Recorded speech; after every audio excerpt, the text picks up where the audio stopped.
Okay okay, thank you Deepti, thank you, है ना।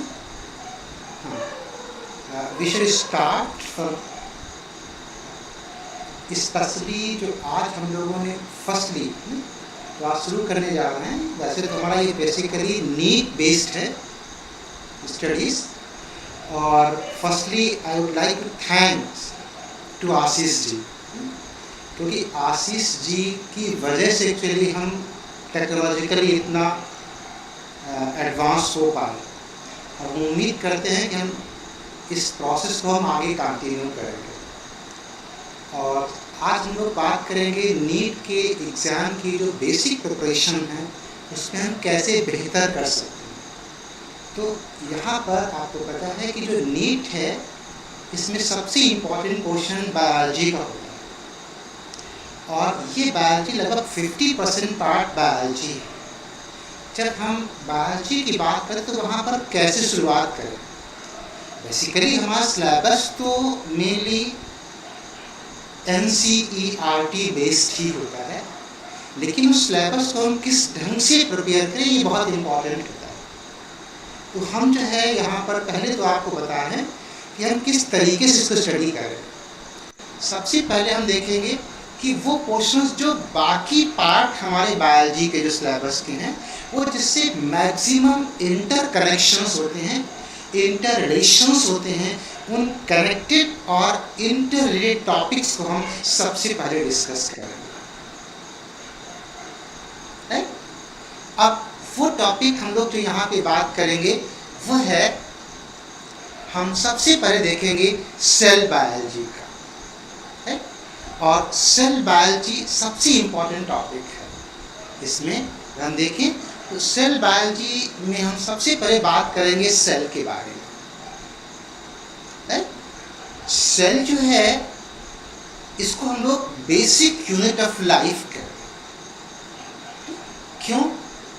क्योंकि सेल के बिना लाइफ का एग्जिस्टेंस पॉसिबल नहीं है, इसलिए इसको बेसिक यूनिट ऑफ लाइफ कहा जाता है।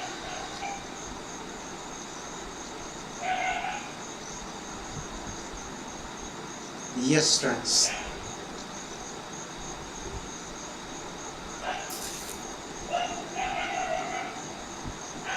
यस, तो हम लोग बात कर रहे थे कि सेल जब भी हम शुरुआत करते हैं तो सेल कैसे डिस्कवर हुआ है ना।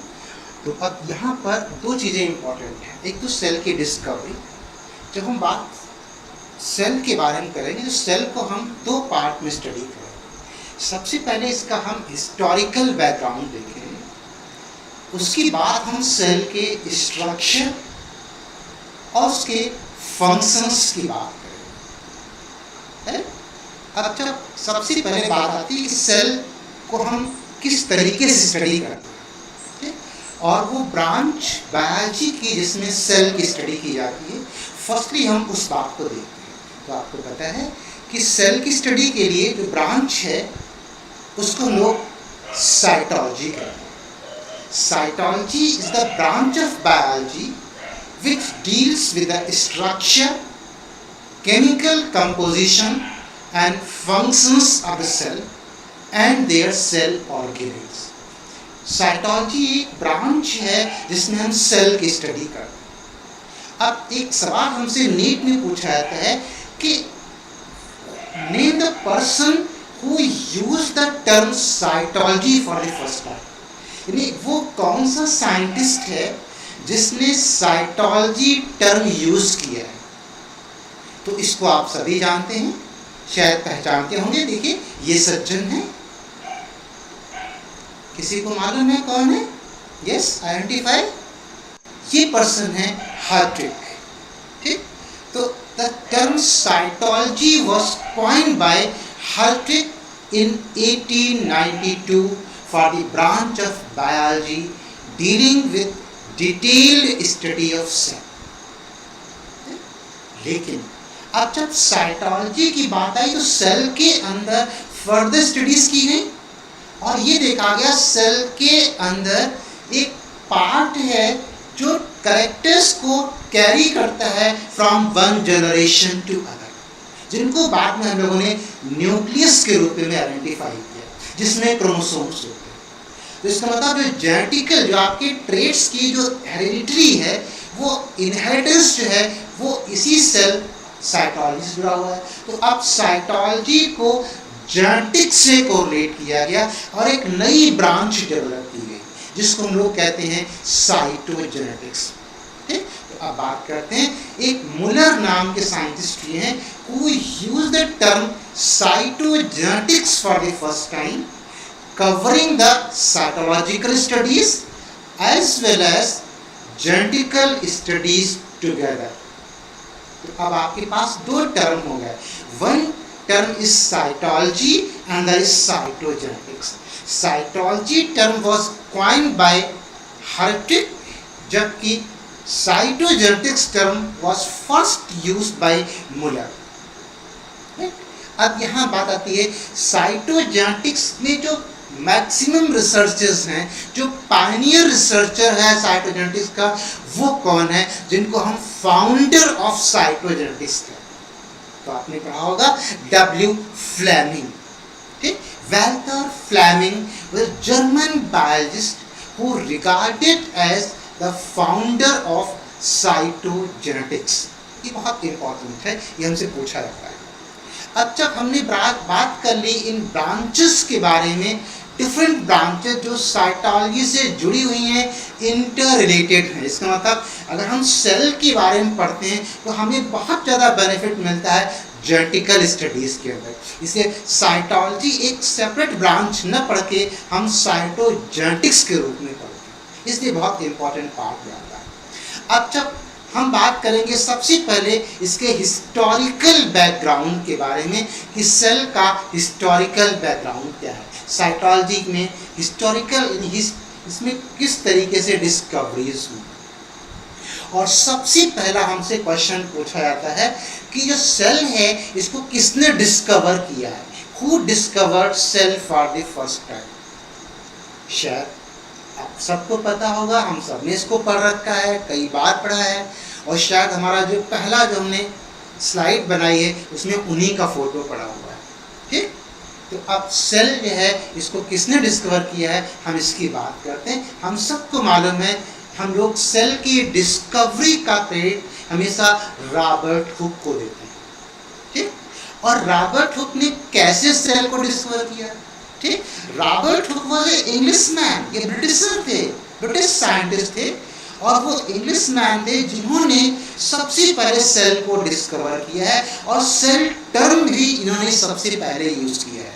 तो this Englishman Robert Hooke in 1665 used the term cell for the first time। किसको यूज, कहाँ पे यूज किया था?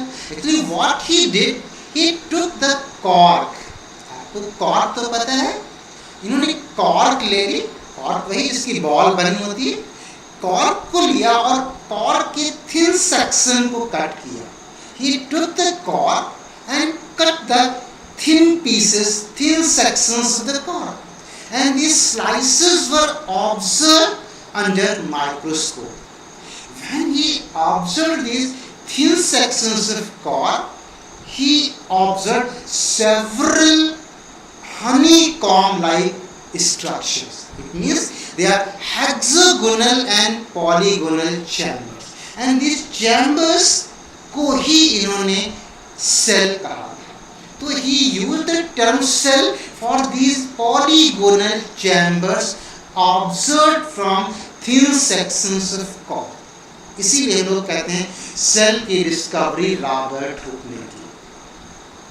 लेकिन एक बड़ा अजीब सवाल हमारे दिमाग में आता है कि सेल जो है वो लिविंग ऑर्गेनिज्म, यानी लाइफ की बेसिक यूनिट है, फंडामेंटल यूनिट है, यानी बिना सेल के लाइफ पॉसिबल नहीं है। इसका सेल तो किसी लिविंग ऑर्गेनिज्म में होगी, लेकिन कॉर्क जो है वो कैसा होता है, एक नॉन लिविंग कंपोनेंट है। तो क्या किसी नॉन लिविंग चीज से लिविंग चीज को हम डिस्कवर कर सकते हैं? Is it possible?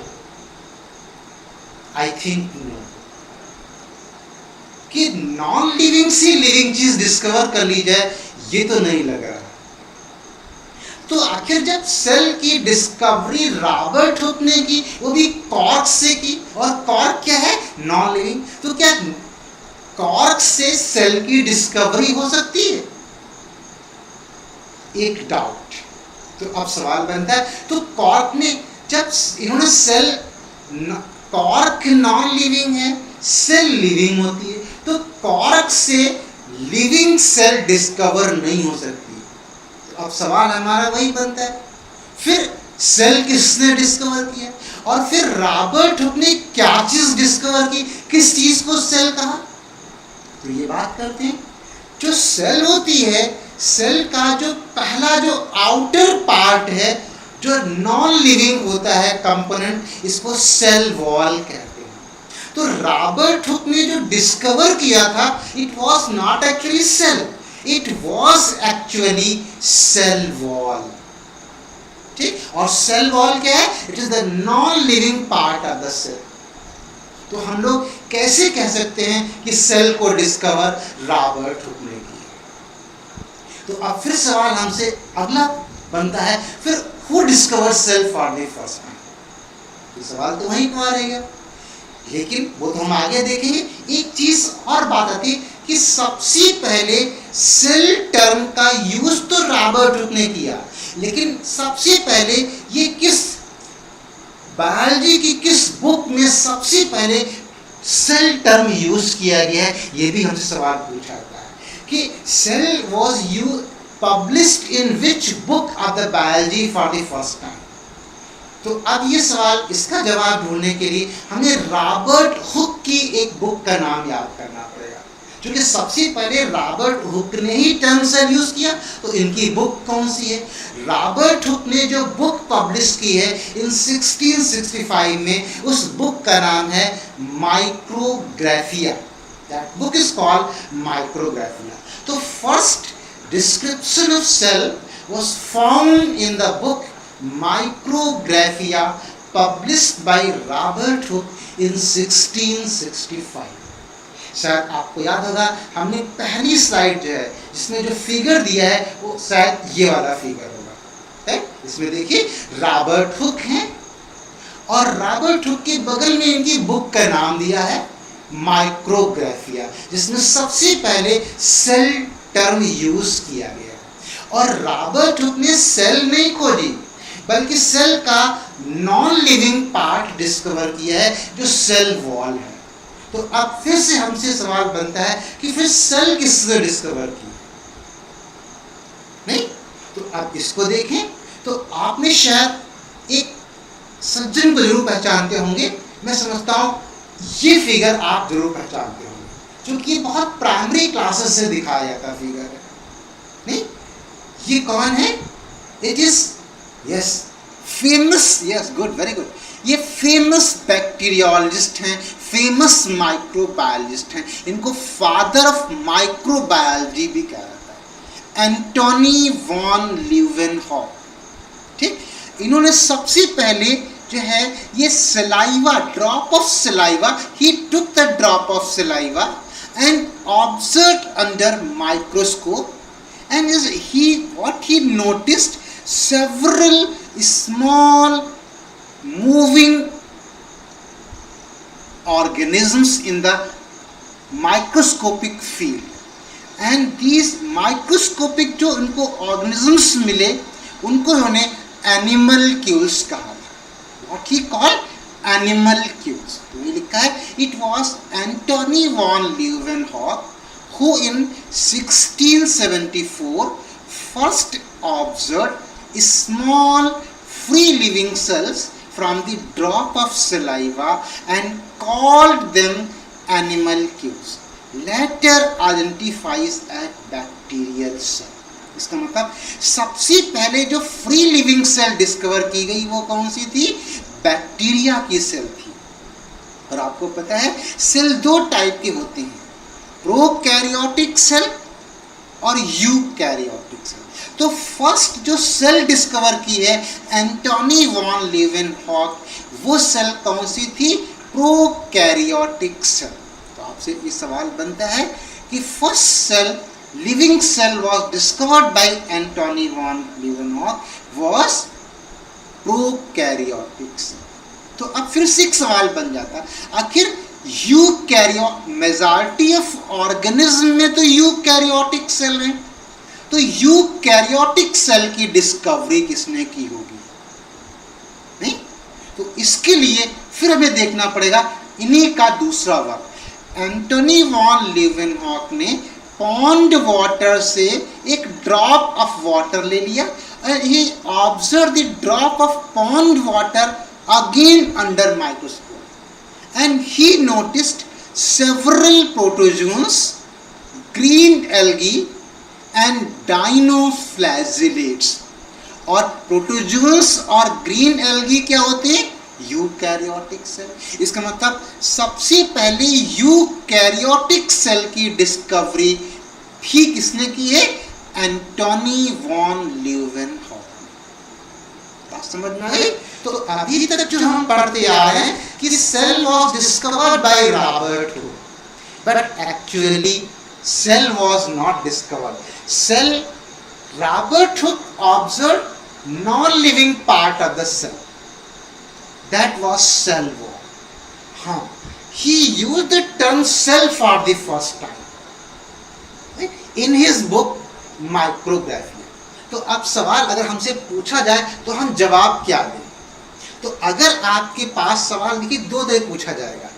एक तो आपसे कि who discovered cell for the first time, तो आप बिना कुछ सोचे रॉबर्ट हुक का ही नाम लगाएंगे। लेकिन अगर हमसे सवाल पूछा जाता है who discovered living cell for the first time, चाहे वो प्रोकैरियोटिक सेल पूछे या यूकैरियोटिक सेल पूछे, अगर वो लिविंग सेल की बात करते हैं तो हमारा जवाब A.V.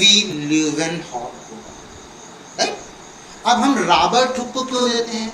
क्योंकि Robert Hooke was the first pioneer person who used the term cell. तो हम उनको क्रेडिट देने के लिए, उनको हम ऑनर देने के लिए हम सेल की डिस्कवरी का क्रेडिट भी रॉबर्ट हुक को ही देते हैं, लेकिन फ्री लिविंग सेल की डिस्कवरी का क्रेडिट एंटोनी वॉन लीवेनहॉक को जाता है। ये बात समझ में आ गई?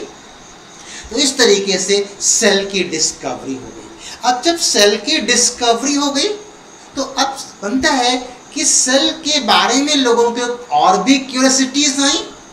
तो दो जर्मन साइंटिस्ट जिनका नाम जरूर हमें याद करना है, ये बहुत इंपॉर्टेंट है, वो हैं M.H. स्लाइडन और दूसरे हैं T.S. स्वान। ये टू जर्मन साइंटिस्ट, इन्होंने एक थ्योरी प्रोपाउंड की है। He propounded their well-known theory. That theory is called cell theory in 1838-39. यानी जब सेल की डिस्कवरी हुई तो अब सेल थ्योरी किसने प्रपोज की है? तो cell theory was proposed by Schleiden and Schwann in 1838-39। अब यहाँ पर देखिए हमसे सवाल एक तरह पूछा जाता है कि दो कॉलम बना दिया थे, एक तरफ डिस्कवरर का नाम, दूसरी तरफ उसकी डिस्कवरी। राइट? कह दिया रॉबर्ट हुक, स्लाइडन, स्वान। राइट? और रॉबर्ट हुक के आगे लिख दिया सेल, स्लाइडन के आगे लिख दिया प्लांट्स एनिमल सेल थ्योरी, स्वान के आगे प्लांट सेल थ्योरी। हमें सेल थ्योरी कोई अलग अलग नहीं है, लेकिन ये इस तरीके सवाल पूछे जाते हैं कि किसने प्लांट सेल थ्योरी प्रपोज की है। ये दोनों अलग अलग नहीं काम कर रहे थे, इनका एक साथ व्यू आया है, लेकिन चूंकि Schleiden was a botanist and Schwann was zoologist, इसलिए प्लांट सेल थ्योरी हम लोग स्लाइडन के नाम कहते हैं और एनिमल सेल थ्योरी स्वान के नाम जाती है। तो स्लाइडन एंड स्वान हमें याद रखना, दे प्रपोज सेल थ्योरी, और ये ईयर बहुत इंपॉर्टेंट है, इन 1838-39। जैसे सेल की डिस्कवरी 1665 बहुत इंपॉर्टेंट है, वैसे सेल थ्योरी की डिस्कवरी भी बहुत इंपॉर्टेंट है, राइट? अब ये सेल थ्योरी क्या कहती है, व्हाट इट स्टेट्स?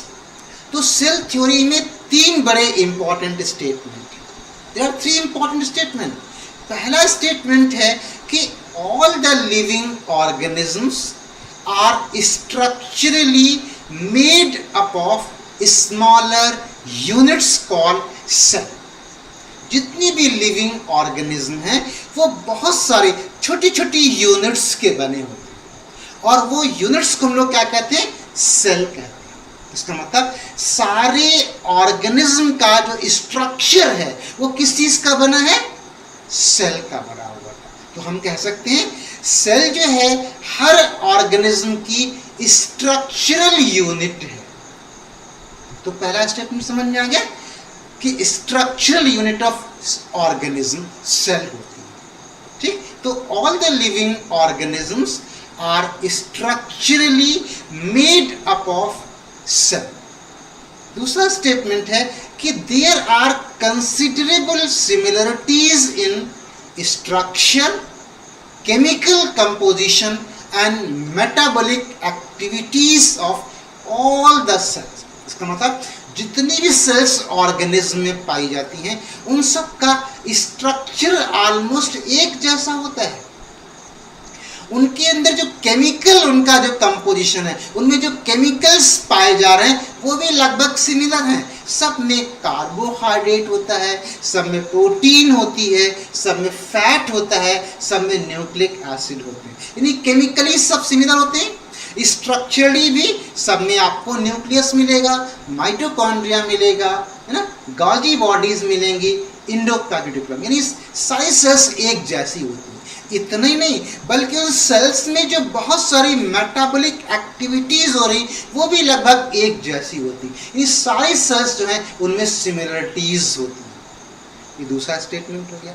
और तीसरा बड़ा इंपॉर्टेंट स्टेटमेंट है सेल थ्योरी का कि total activity of an organism, किसी भी ऑर्गेनिज्म के अगर हम फंक्शन की बात करें, जो वो एक्टिविटी करता है ऑर्गेनिज्म, वो क्या होता है? कोई भी ऑर्गेनिज्म कोई एक्टिविटी नहीं करता, बल्कि ऑर्गेनिज्म में जो सेल्स पाई जा रही हैं बहुत सारी, हर सेल अपना फंक्शन करता है, अपनी एक्टिविटी करती है, और सारी सेल्स आपस में इंटरैक्ट करती हैं। तो जो सेल्स की सारी सेल्स की एक्टिविटीज का सम और उनके बीच जो इंटरैक्शन है उसका जो रिजल्ट है वही क्या होता है? ऑर्गेनिज्म का फंक्शन या ऑर्गेनिज्म की एक्टिविटी होती है। इसका मतलब the total activity of an organism is the sum of the activities and interaction of its independent cell. इसका मतलब ये निकला कि ऑर्गेनिज्म के फंक्शन कौन कर रहा है? तो नेचुरल है जो सेल काम कर रही वही ऑर्गेनिज्म का फंक्शन। तो ऑर्गेनिज्म की जो फंक्शनल यूनिट है वो क्या हो जाएगी? सेल। इसीलिए सेल थ्योरी को हम लोग बहुत सिंपल एक लाइन में डिफाइन कर सकते हैं। Cell is the structural and functional unit of all living organism. ये हम लोग बहुत छोटे क्लास से पढ़ते आए हैं, ये इसको 3 स्टेटमेंट से मिला के बना है, ठीक? ये बात हो गई सेल थ्योरी के बारे में। अब यहाँ पर एक सवाल और हमसे पूछा जाता है, वो है क्या सेल थ्योरी सारे ऑर्गेनिज्म के ऊपर एप्लीकेबल है? तो जवाब है नहीं। मेजॉरिटी ऑफ ऑर्गेनिज्म में सेल थ्योरी एप्लीकेबल है, लेकिन कुछ ऑर्गेनिज्म ऐसे भी हैं जिनमें सेल थ्योरी एप्लीकेबल नहीं है। जैसे एग्जाम्पल के तौर पे जितने भी वायरसेस होते हैं वो सेल थ्योरी को फॉलो नहीं करते, ठीक? क्यों?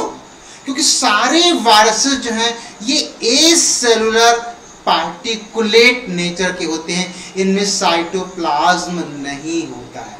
इसीलिए वायरसेस के खिलाफ कोई दवा भी आसानी से नहीं बन पाती।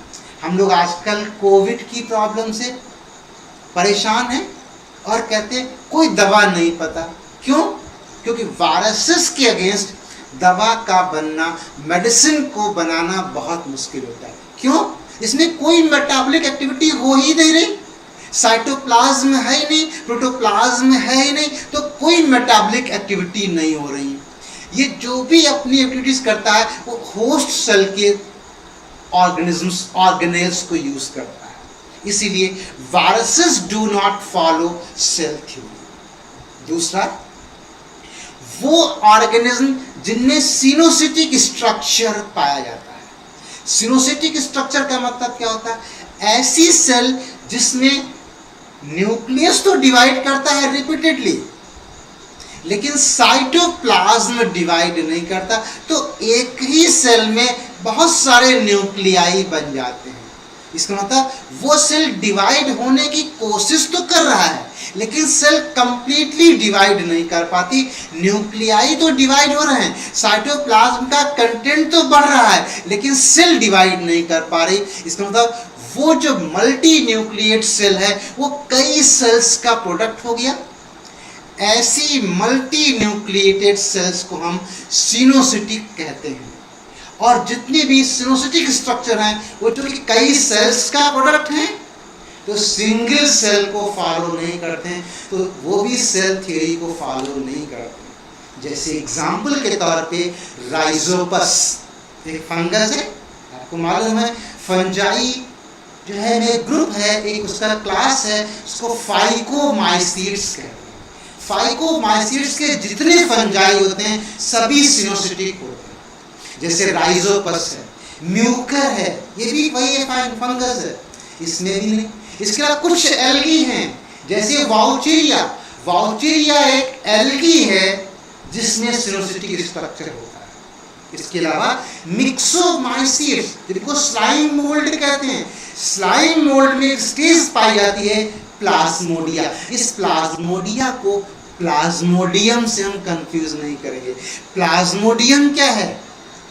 एक पैरासाइट है, प्रोटोजुअन है, जो हमें मलेरिया काज करता है। ये प्लाज्मोडियल स्टेज है जो मिक्सोमाइसीट में पाई जाती है। तो मिक्सोमाइसीट के जो प्लाज्मोडिया होते हैं, जो प्लाज्मोडियल स्टेज होती है, वो सिनोसिटिक होती है, वो सेल थ्योरी को फॉलो नहीं करती। ये बात समझ में आ गई? तो ये हो गया आपका सेल थ्योरी के एक्सेप्शन। अब बात करते हैं एक साइंटिस्ट का और नाम लेते हैं। दो साइंटिस्ट हैं जिनमें से एक हैं रुडॉल्फ वर्चो और दूसरे हैं रॉबर्ट रीमक। जो पहले वाले रीमक हैं, दूसरा वाला जो फोटो है वो आपका रुडॉल्फ वर्चो का है। ठीक, तो रीमक एंड रुडॉल्फ वर्चो ये 1852-53 में एक जनरल स्टेटमेंट दिया था। ठीक, और इनका जो स्टेटमेंट इन्हीं की लैंग्वेज में अगर हम याद करें तो वो है ऑमनिस सेलुला ए सेलुली। यानी इन लोगों ने जो बात कही थी, जो जनरल जो डिक्टम कहा था, वो क्या था? ऑमनिस सेलुला ए सेलुली।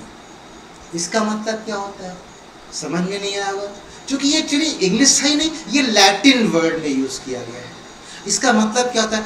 ऑमनिस का मतलब होता है ओरिजिन, सेलुलर का मतलब होता है सेल, सेलुली का मतलब होता है सेल, और अगर सेलुली के पहले ई लगा दिया जाए तो फ्रॉम हो जाता है।